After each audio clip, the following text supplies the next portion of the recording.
All right, this is Ricky, And this is Brendan. and you're listening to A Gentleman's Disagreement. What I wouldn't give for the hope I used to find in a case of lion's head. Folks of different minds, because even though we did not share the pains we share, that American ideal, friends made over arguments in an early morning buzz. Need an early morning buzz. All right, Brendan, it is Tuesday, April 8th.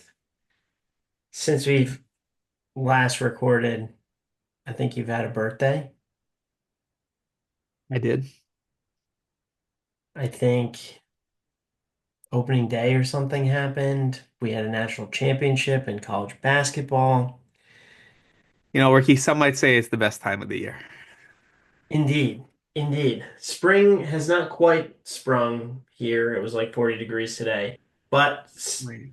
somehow, all right, actually you gotta help me out here because I was gonna say something about how, it was just opening day or whatever for the Red Sox, and then I see that they played like 11 games somehow. So like what's going on with this baseball business? They just bleeding into March now? Yes. I Is don't it know that always this is like this is that? I don't think this is a brand new thing. I feel like this is an old person moment for you. Uh yeah, they start to be fair to you, they started in Japan this year as they have the past few years in kind of mid-March. But then opening it really kicked into gear. I think the 27th was actually opening day. Um for in terms of like across Major League Baseball. But the Sox just opened up this past Friday, I think. It was the April 4th. So you're not too far off. Is that always how it works? Is April 1st not a standard when the baseball No, season? I funny that you just have that in your head. I don't know where that came from, but yeah, Wow, yikes. Other things that perhaps of a bygone era that may or may not have ever existed. fair enough. And in the spirit of opening day and one of the best sporting times of the year, like you mentioned, whether it's March Madness, the NHL and NBA are gearing up for their playoffs. Baseball just started. I feel like this and October for me are kind of the best sporting times of the year.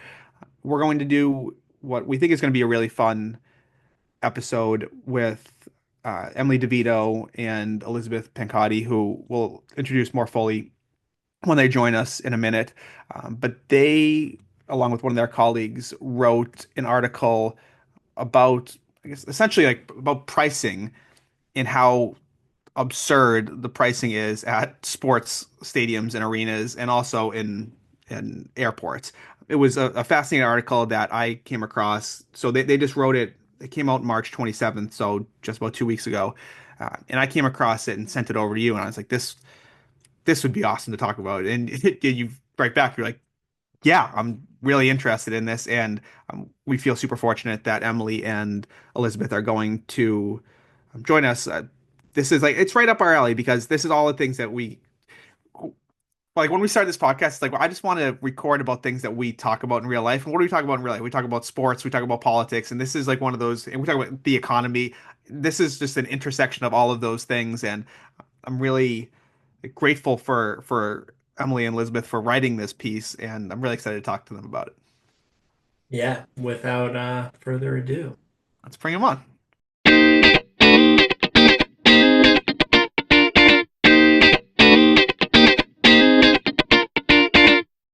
All right, we are now very excited to welcome on Emily DeVito and Elizabeth Pancotti to our program. Both of them work for Groundwork Collaborative. I'll give a quick bio for each. So, Emily DeVito is the senior advisor for economic policy at Groundwork. Prior to moving to Groundwork, she was the director of finance, corporate regulation, and consumer protection for the Roosevelt Institute and a policy advisor at the U.S. Treasury Department. Her research has been featured in the Washington Post, The Guardian, and Bloomberg. She has a BA from Wellesley College, an MPA from Columbia University. Two tie-ins with us as we are Boston-centric guys, and Ricky also has a graduate degree from Columbia. And we are also really excited to welcome Liz Pancotti on. She is the managing director of policy and advocacy at Groundwork. Prior to coming to Groundwork, she advised Senator Bernie Sanders on economic policy and research economic policy at the Roosevelt Institute, Employ America, and the National Bureau of Economic Research. Her research has been featured in the New York Times, Washington Post, The Guardian. Liz has a BS in economics from American, and she lives in DC. Emily, Liz, thank you both for taking some time and joining us. Thank you. Thanks for having us. So, Emily and Liz do a ton of work that is relevant to what's going on today, but the piece that caught my eye was this piece that you guys did with one of your colleagues, Alex Jaquez, a couple of weeks ago around street pricing in sports stadiums, arenas, and also you tied it into kind of airports. But it came out right around opening day here in opening day for the Nationals. You guys said you're going to the Nationals game tonight, so it's kind of very fitting. But I guess I was curious, is that, in looking at you and each of you and kind of doing some research and into your backgrounds, you guys are commenting and writing about so many different things that are going on in the world today. Like both of you are in demand for opinions about tax and crypto and IRS, and yet you decide to write this piece. So my first question is, like, why write this piece now? I can go first, Emily, and feel free to jump in. But we released the paper on opening day, and then my colleague Alex and I both went to opening day at the Nat Stadium, where you will now pay $16 for a beer and $8 for a hot dog, which we strongly believe should be a crime. And so I think really it is a microcosm. The amount you pay for a bottle of water at the airport or a beer at a baseball game is really a microcosm for what it means to be a consumer in today's day and age. At every turn, it feels like a company is nickel and diming you, and there's no place more American than that, than at a baseball stadium. And there is apparently nothing more American than being ripped off in these kind of days. And so we really wanted to hit a place where we thought, cost of living is the most salient concern for American voters. It hits everybody. And really try to hit a place where policymakers can make a big difference in how people kind of view the economy or show up in everyday lives.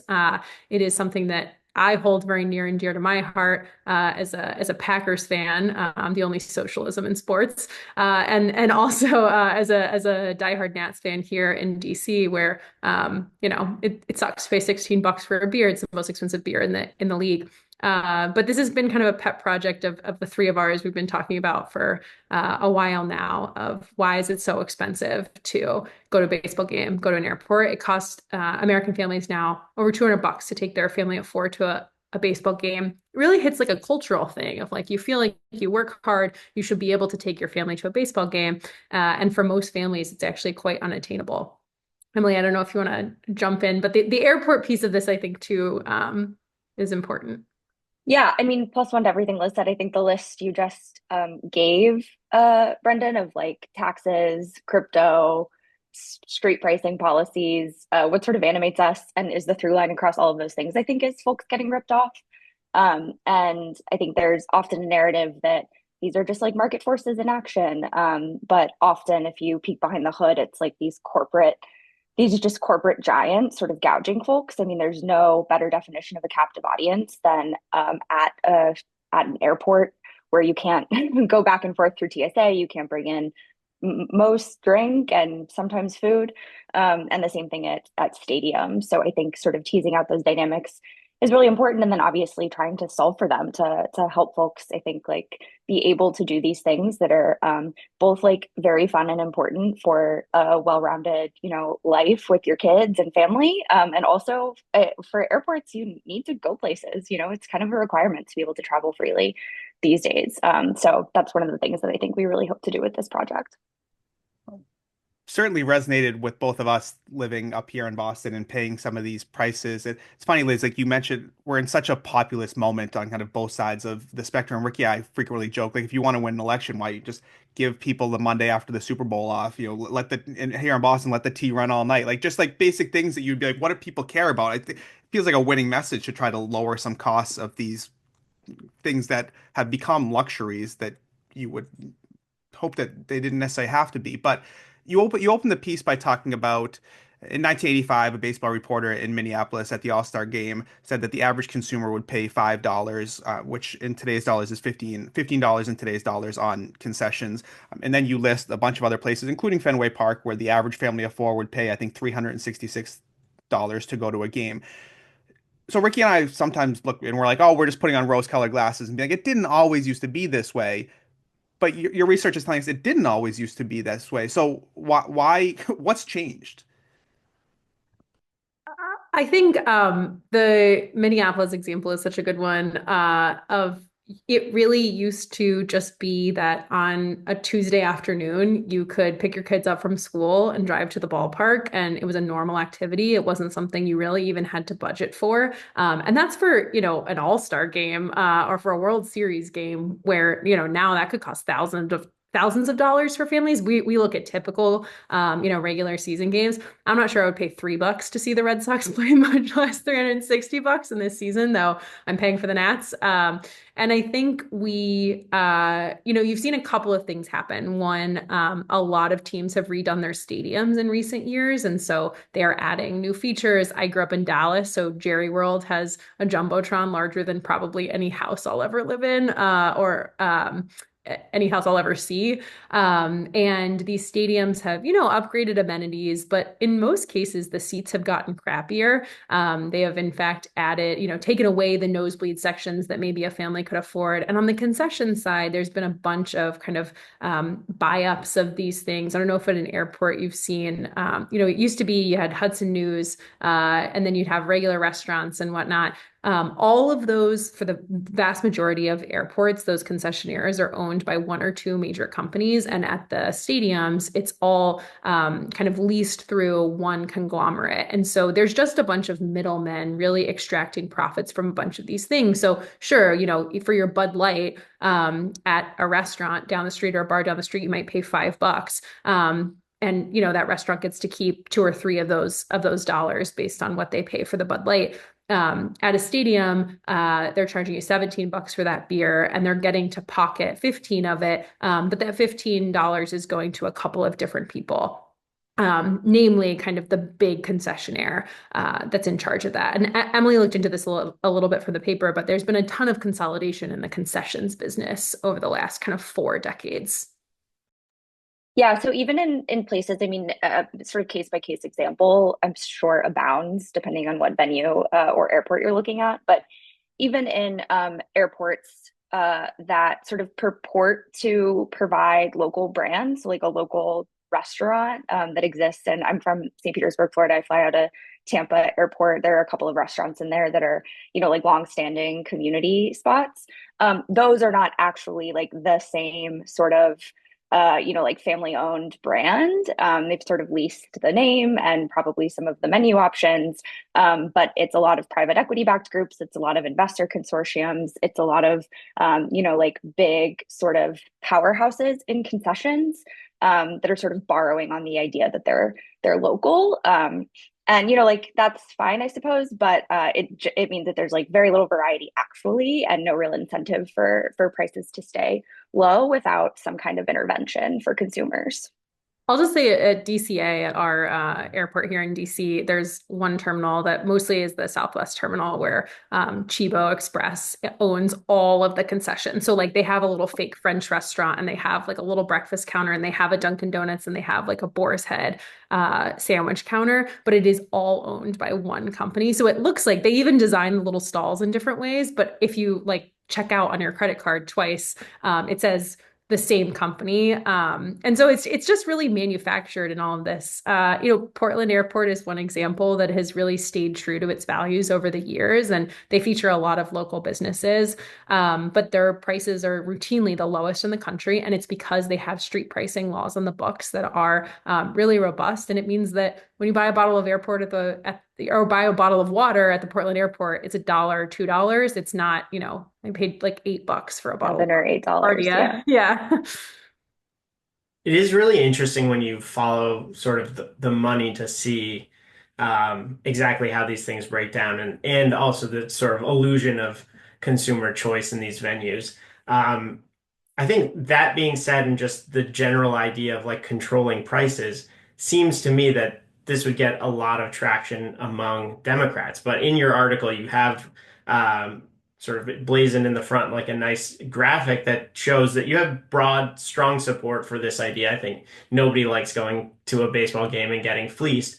But I thought it was interesting that Republicans and independents seem to have larger, this kind of price control seems to have larger support among those groups. Is that meaningful in the study, or do you any reasons that you think that that might be? Yeah, the difference is technically within the margin of error on the totals of opposed support, but we did find it really funny that like we joked that we found the one price control for Republicans. I would just go back to Brendan's point of like this stuff transcends politics. Like this is not a Democrat or a Republican issue. This is not Donald Trump versus Kamala Harris issue at all. It really is about what do people see in their everyday lives and what do they want their policymakers to be doing to make their lives better. And like everybody wants a $1.50 hot dog at both Costco and the ballpark, and everybody wants, a bottle of water to cost $1 at 7-Eleven and at the airport. It's not rocket science. It's not single payer healthcare. This is little stuff, but it really does add up for people. And it's really how they feel in their economy of like, at every single turn, even as something as American as going to the baseball game or getting on a plane to go see grandma with your family, you just get fleeced. Yeah, I think it teases out that fairness like really clearly, and folks that resonates with folks a lot. I think so. But Liz talked about Portland Airport. They have had strict street pricing since the 80s. Salt Lake City just adopted it as well, and both of the sort of airport executives cite folks feeling like this is a fairer policy for the reason that they're more willing to spend and more willing to buy additional items at airports. Like it resonates with people that they feel like they are not getting ripped off. To Liz's point, I think it transcends like all kinds of partisan bounds, and it's just sort of a fundamental fairness issue as well. And maybe your research showed this. I think like the timing is kind of perfect. The Masters just released their food menu again, and it's like pimento cheese sandwiches $1.50 yet again. I think same price since like 2000 or something. But I guess like Portland, for example, did these street pricing controls like have the added effect of like keeping private equity out because they don't see sort of the rents that you can charge as a middleman, and so you do get both more affordable things, but also that sort of boost of local brands? I think that's a good question. In the Portland example, and some of this is anecdotal based on like the airport's own sort of reporting of how it does business. But they have a lot of local brands, like actually local brands, and sort of make it a point of the airport concessions that they run to make sure they feature local brands and also like a diversity of brands.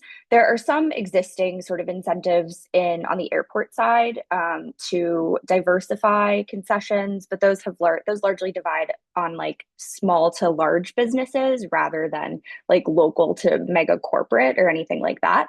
But I think like that could be. I'm not sure what you think, Liz. I mean, I think that definitely could be one reason why. I think these will still be incredibly profitable opportunities. So even if, there would be a regulation in place that required affordable concessions, it would not really make a dent into anyone's bottom line. So I imagine that there would still be sort of incentives for private equity, big investor groups to get in there, but it would, I think, better level the playing field for smaller and local brands to compete against these very powerful and very well-resourced corporations. I will say too, when the Mercedes-Benz, so the Atlanta Falcons moved to the Mercedes-Benz Stadium a few years ago, and they do family-friendly pricing. So it's $2 sodas with refills, $2 hot dogs, and $5 beers. And they have actually seen an increase in total sales, both on the concession side, and it like frees. It means you can like go buy your kid a baseball hat or a hat at the merch store in addition to, what you're buying at the concession stand. So they've seen revenue across kind of all of their sales within the stadium go up. And so kind of our pitch for the whole thing is it's good for consumers and good for business.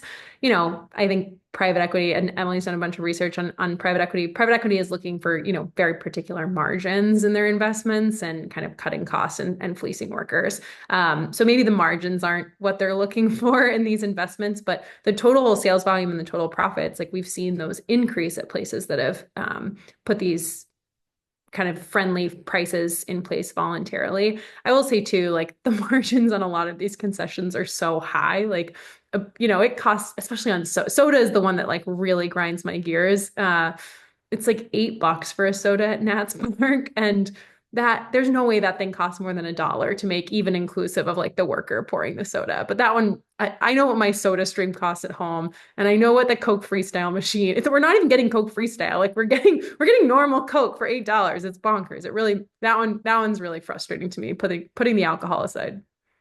I feel like everyone has their own product that it's water for me. Like paying that much for bottled water, I would rather I'd rather be dehydrated, pass out in my seat than pay $8 for a bottle of water. Like it's just infuriating to me.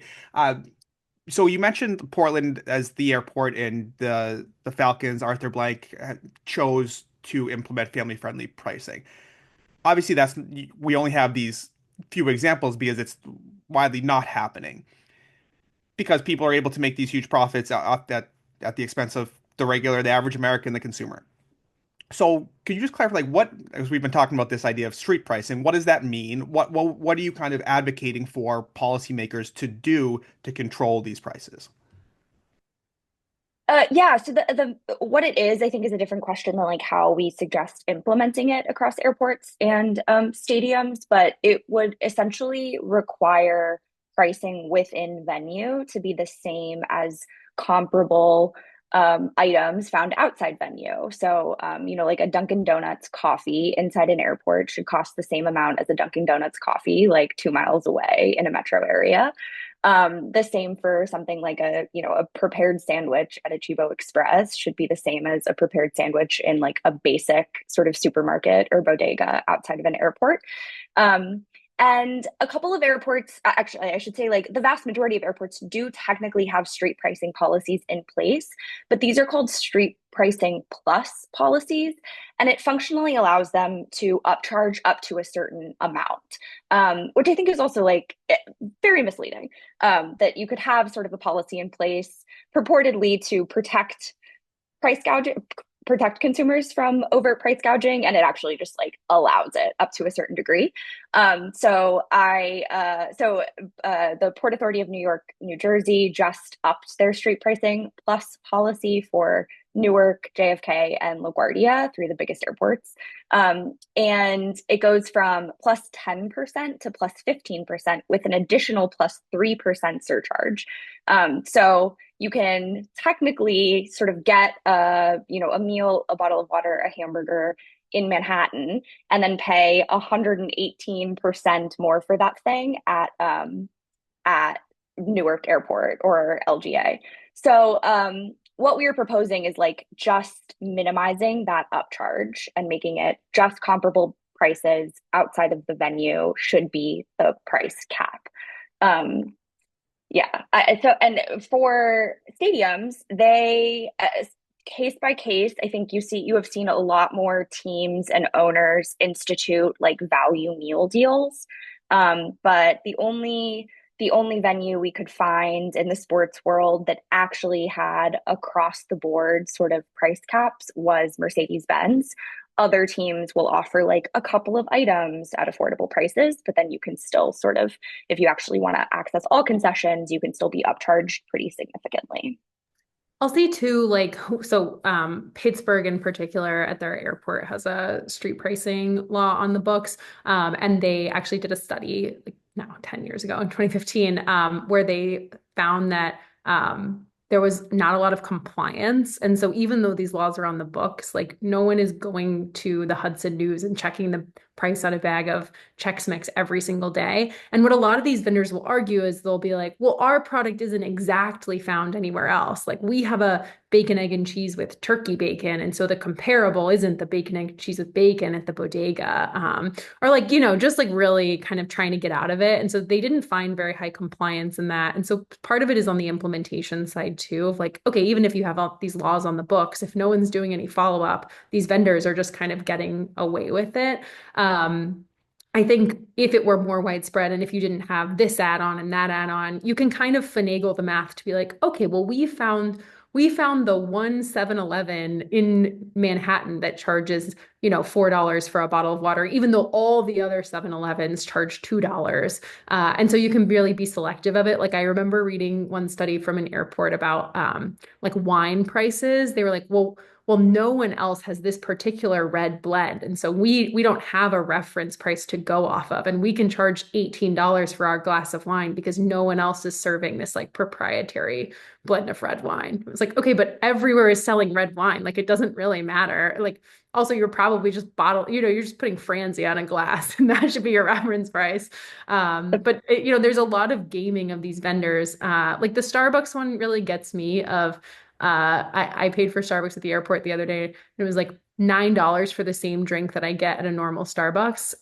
That's like $6. Or we found across from Nationals Park in DC, literally a block outside the stadium, there's a Shake Shack. And then in the stadium, there's a Shake Shack. And the bacon cheeseburger inside the stadium is $2 more expensive than the one outside the stadium that is a block away. But at Nats Park, it's pretty difficult. And I think at most baseball stadiums now, it's pretty hard to bring bags in. And so it's hard to like bring concessions into a lot of these places. But there's no reason why there's no operating cost difference in a one block area. And so even if you argue that like Manhattan's really expensive, that's not always, true and how these guys are kind of calculating these things. And so having the street pricing plus really introduces a lot of gameability to the whole thing. And in Pittsburgh in particular, they found that there were like a quarter of items they couldn't find outside of the airport, which sure, maybe the family size bag of Chex Mix wasn't in the local 7-Eleven. So there's just a lot of gaming in it, which is really obnoxious. And if you don't have enforcement, it's not going to be a very effective policy. So we made reference earlier to the fact that there are a few audiences more captive than those in airports or in a stadium. But from a business perspective, that's obviously what you want. You want captive audiences, and this is just like a simple lesson of supply and demand.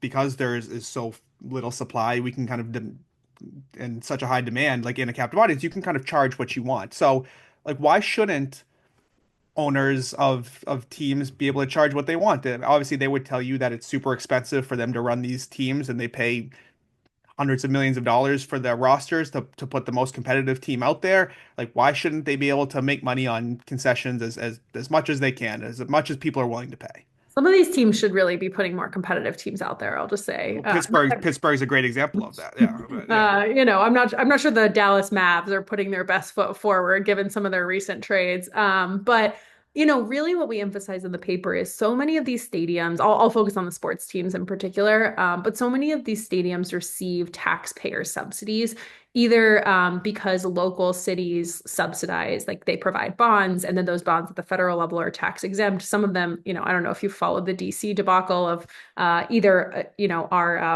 our hockey and basketball arena over the last year, or our maybe impending football stadium. But there are billions of dollars put into these. Sure, are the billionaire sports owners like footing some of the bill? Yes, but taxpayers are footing a lot of this bill. And when these happen, there's all these studies at the local level of like, it'll bring so much economic development. And I live a couple blocks from where they're proposing putting RFK Stadium. And so we get a ton of surveys of like, what do you want to be in the stadium and how will it develop your area? And I'm like, actually, it's probably not. I would much rather there be housing and like kids in playgrounds down the street than, a bunch of Washington football fans. But the real sell that I think we emphasize in the paper is that if taxpayers are subsidizing these places, they should get to share in some of the benefit, and it should be fair for them to go to. And so if your taxpayer dollars are subsidizing Fenway Park, you should be able to take your family to Fenway Park. It's really that simple. And if a billionaire sports owner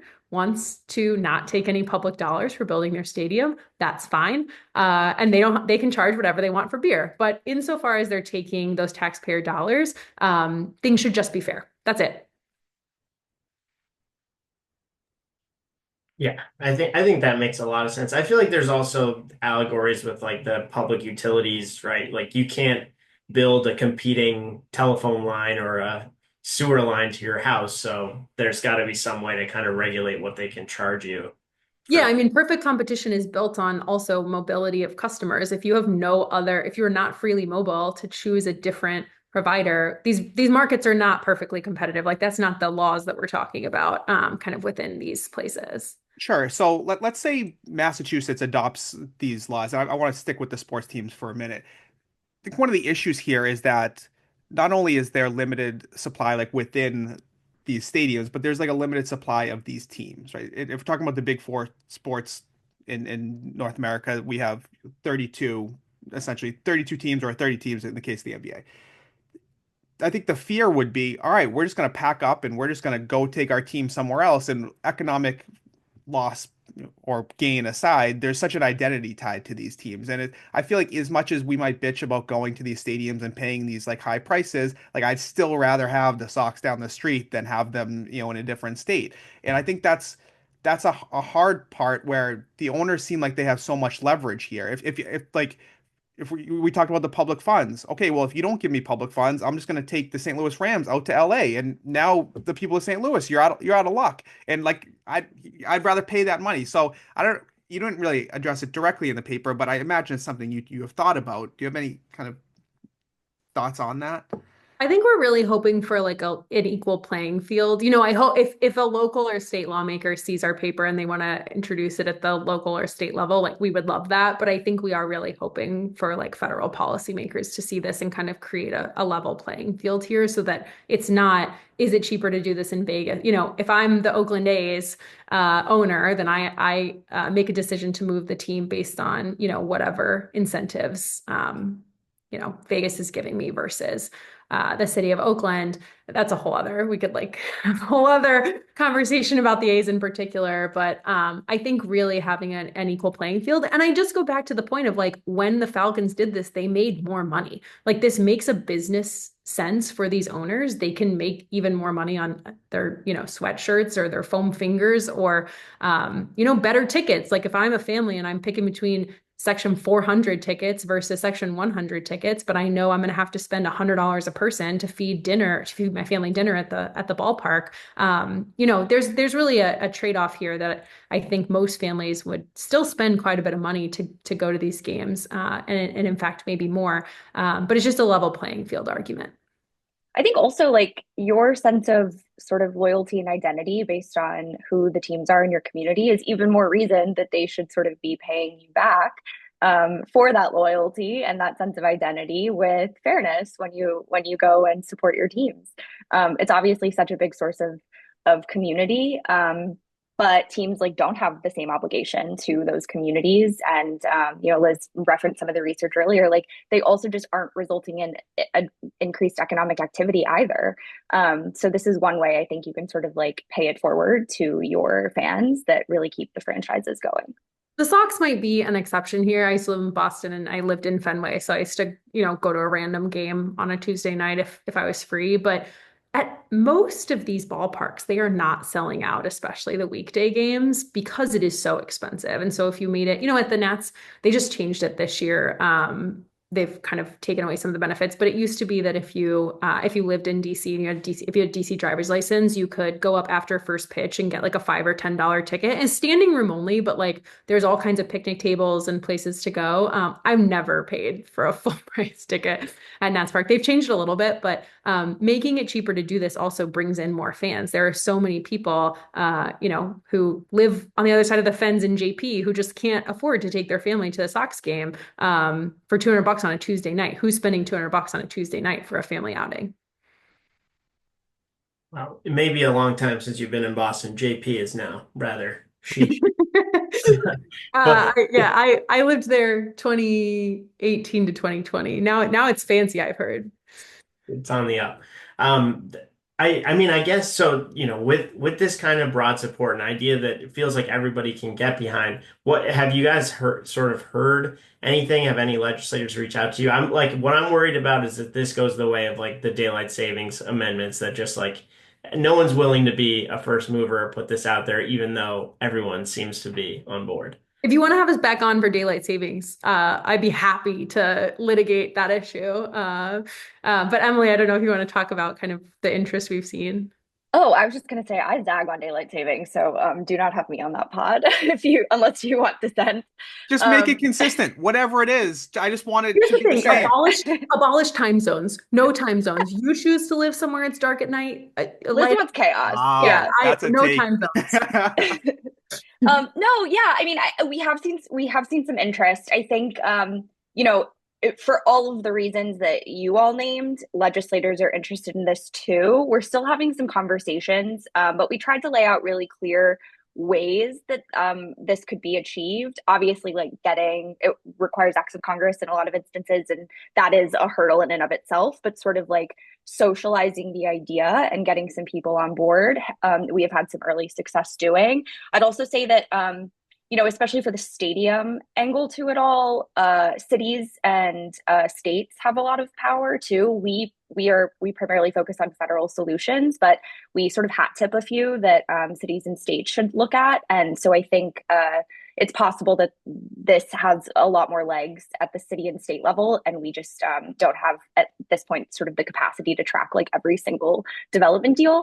But we'd love to sort of support those endeavors, and we've been circulating it to especially some of the venues that again, I'm from St. Pete. We are negotiating a big deal with the Tampa Bay Rays. So it's like already kind of a hotbed of local issues in certain localities. And this, I think, has a lot of popularity there too for for all of the fairness themes, all of the cost of living themes, and of course, like that it crosses partisan lines. I think make it something that I think will resonate until it's achieved. I'll just say, like, even if there's not legislation, something we found, this is my favorite story to come out of writing this paper, but we found this guy, Ron Gordon, who in the late 70s, he was a high school teacher. And the San Francisco Recreation and Park Commission at the time kind of controlled the Giants. It was Candlestick Park at the time. And they proposed raising the price of hot dogs by 5 cents. And in part, it was to comply with a new law that hot dogs had to be wrapped in foil, as opposed to just like either handed to you or like in a napkin or whatever. And so the ballpark was like, well, we have to buy this machine that will wrap everything in foil, and it's going to cost like $600,000 or something. And so we have to hike the price of hot dogs by 5 cents. And Ron, who we actually talked to, is really fun. Who's 80 now, but at the time he was like 30 or so. And he staged this full-on war against this 5 cent increase in the price of hot dogs. He went to like a million commission meetings. He wrote letters to the president. He protested outside of the stadium. There's this like incredible picture of him in a 70s mustache with all of his protest signs. And this is I'll read a little section from the paper about it, but it says in a 1970 article entitled "Irate Sports Fan Succeeds in Bid to Roll Back Price for Hot Dogs," the New York Times wrote, quote, "In an era of constantly rising prices and giant corporations, Gordon had set out to prove that a lone individual could make a difference. Ron Gordon prevailed, and the ballpark lowered their hot dog prices by 5 cents. And nearly half a century later, like things haven't changed, right? Corporations continue to fleece consumers. And so, if anyone has a bunch of time on their hands and wants to start a war over the price of hot dogs, we would be happy to support them. We can connect you with Ron. But it was a really kind of nice story of like there were no laws in place for that. And in fact, one guy was able to throw a big enough temper tantrum over it that hot dogs went down. The price of beer went up by 5 cents. He did not win on the beer, but he won on the hot dogs. Ron has saved everything, and we did talk to him as we were writing this. And he sent us a bunch of documents, letters he got back from people like Milton Friedman, Alfred Kahn. And one of my favorite lines I screenshotted from a letter he wrote to Milton Friedman, who sent him a very, very snarky letter back. He ends it by saying, "I am aware that you face weightier economic issues, but isn't fairness a cause worthy of my efforts?" Which I think sort of summarizes the whole thing. And it's unfortunate we're still sort of having these conversations 40, 50 years later.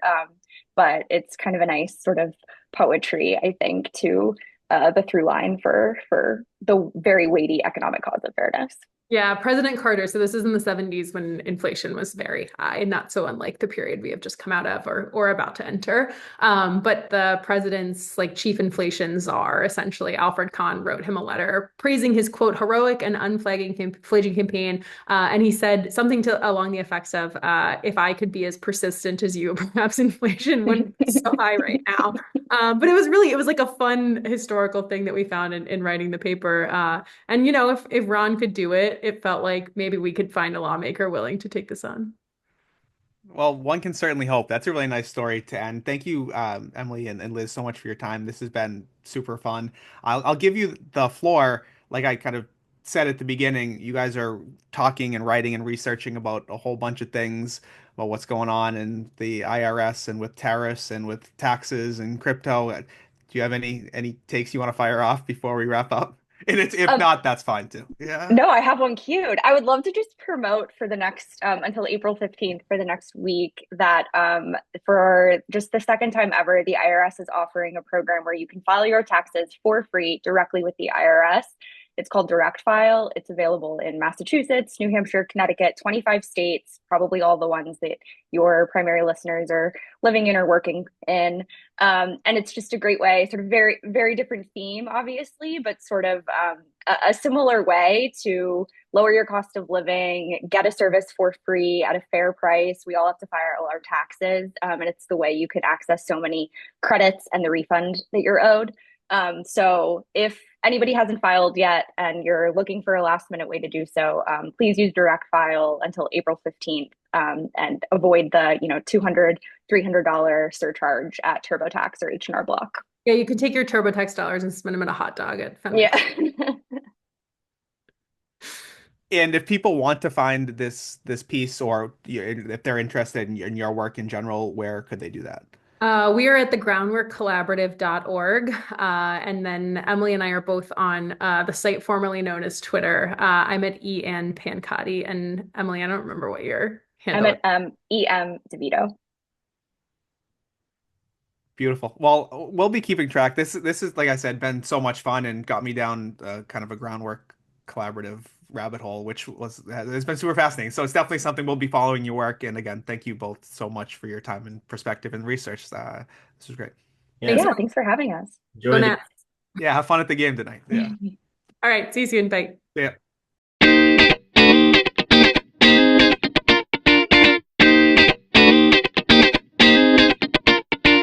Well, that was even better than I expected. It was so good that you sent me a message in the Zoom like halfway through being like, this is so fun. And it was like when this article kind of came across my desk, I guess, or it came in front of me, I was like, oh man, this is so interesting. The topic is it just seems so obvious. And yet I just hadn't really seen a lot of research about this, or hadn't really even thought that people out there were thinking of it besides just kind of the everyday fan who's going, like I said, complaining about what we have to pay at these stadiums.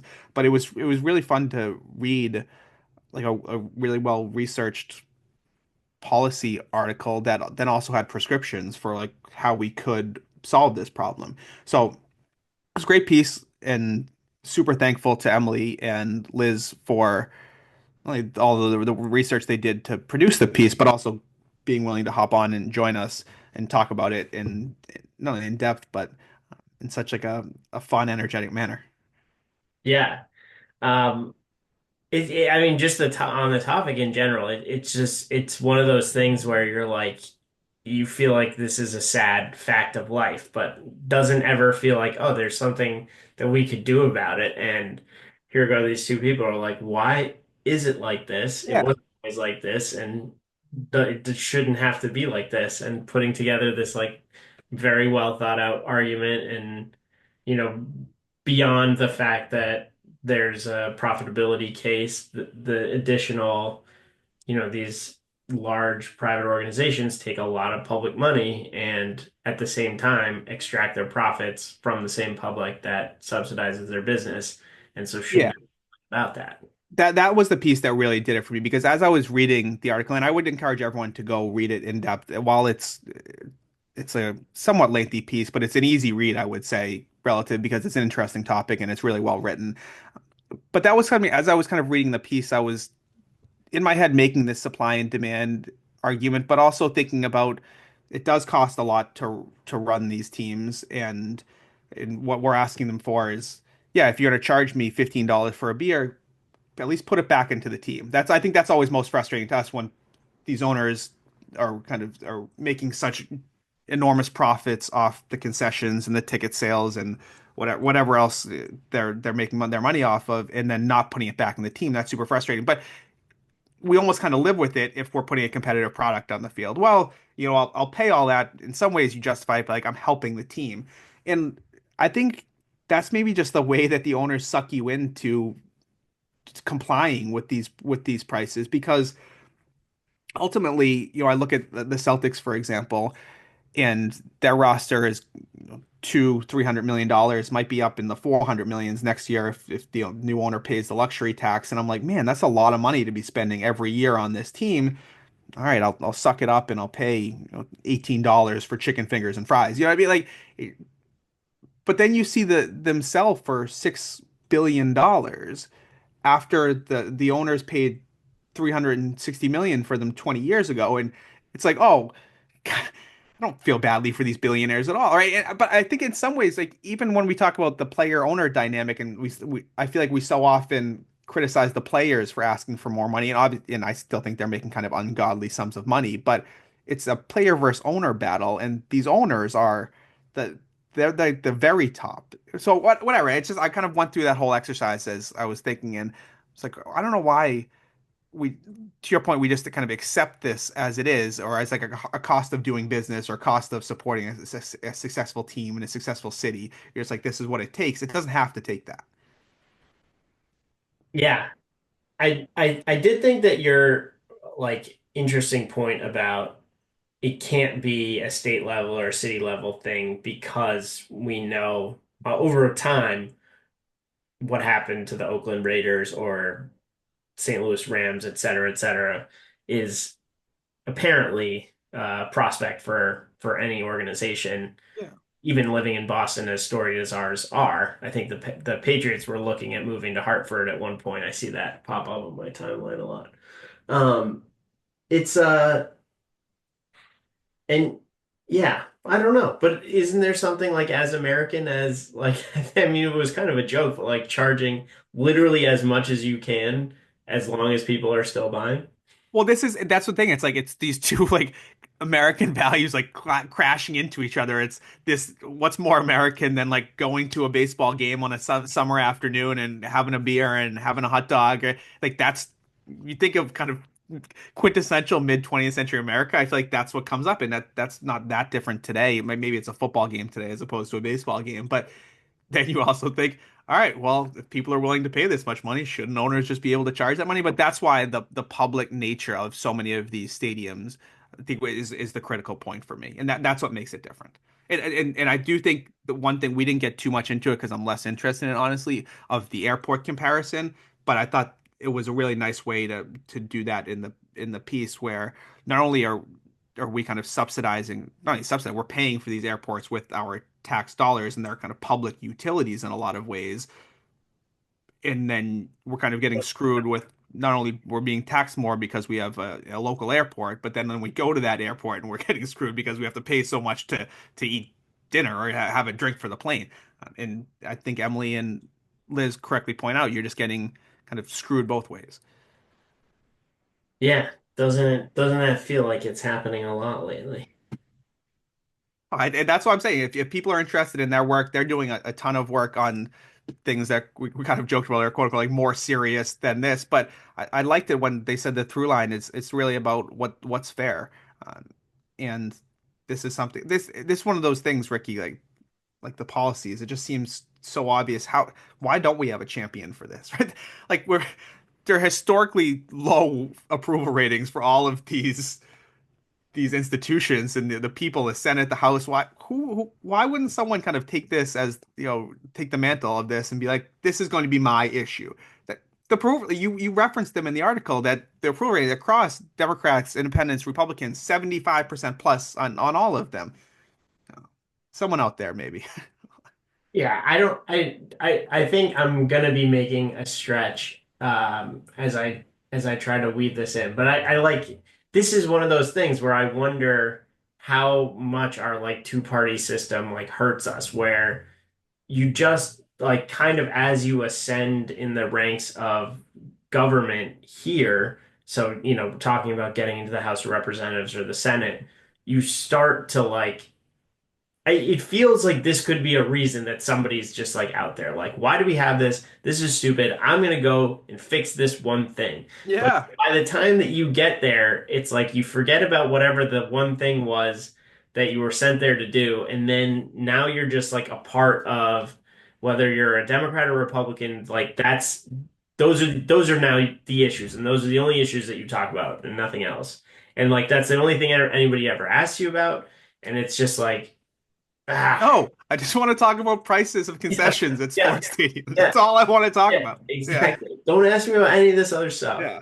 Ask me about Until we fix that, then get at me about whatever else you want to talk about. yeah. Or I'm gonna fix that and then I'll leave. Like everybody has to be there for the long haul, and Even to be better. there for the long haul, it's like a totally different game. I don't know. Anyways, end rant there. Perfect. Yeah, that's a perfect way to end. Yeah. All right. I suppose we will leave it there. Till next time. I'll see you. What I wouldn't give for the hope I used to find in a case of lion's head.